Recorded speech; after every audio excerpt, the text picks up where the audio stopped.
தற்போது ஒரு அண்மை செய்தி. பழங்குடியின சாதி சான்றிதழ் வழங்க கோரிய தொடர்பான நீதிமன்ற அவமதிப்பு வழக்கில் திருப்பத்தூர் ஆட்சியர் ஆஜராக வேண்டும் என்று உத்தரவு பிறப்பிக்கப்பட்டுள்ளது. கூடுதல் விவரங்களை செய்த கிருஷ்ணமூர்த்தி வழங்க கேட்கலாம். கிருஷ்ணமூர்த்தி, நீதிமன்ற உத்தரவு குறித்தான கூடுதல் விவரங்கள். வணக்கம். திருப்பத்தூர் மாவட்டத்தைச் சேர்ந்த உமா என்பவர் பழங்குடியின பெண். தனக்கும் தனது 3 குழந்தைகளுக்கும் குருமன்ஸ் பழங்குடியின சாதி சான்றிதழ் வழங்க கோரி மாவட்ட ஆட்சியருக்கு விண்ணப்பம் அளித்திருக்கிறார். அந்த விண்ணப்பத்துடன் தாங்கள் குருமன் இனத்தை சார்ந்தவர் என்பதற்கான ஆவணமாக அவரின் சகோதரர் மாதவன் நீதிமன்ற உத்தரவின் மூலம் பெற்ற சாதி சான்று நகலையும் அவர் இணைத்திருந்தார்.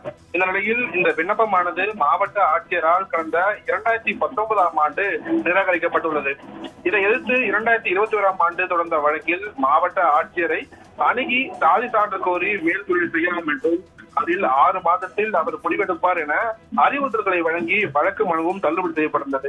இந்த உத்தரவை எதிர்த்து கடந்த 2022ஆம் ஆண்டு சாதி சான்று அளிக்க உத்தரவிடக் கோரி மேல்முறையீடு வழக்கானது தாக்கல் செய்யப்பட்டது. அதில் மனுதாரர் தாக்கல் செய்த ஆவணங்கள் அடிப்படையில் முடிவெடுக்க உத்தரவிட்டு வழக்கை முடித்து வைத்திருந்தார்கள். நீதிமன்ற உத்தரவை தொடர்ந்து நிறைவேற்றாமல் இருப்பதால் தனக்கு இதுவரை சாதி சான்றிதழ் வழங்கப்படவில்லை என கூறி உமா சென்னை உயர்நீதிமன்றத்தில் நீதிமன்ற அவமதிப்பு வழக்கை தொடர்ந்திருந்தார்.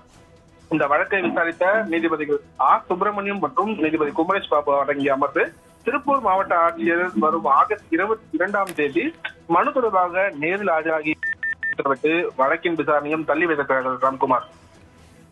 கிருஷ்ணமூர்த்தி, தகவலுக்கு நன்றி.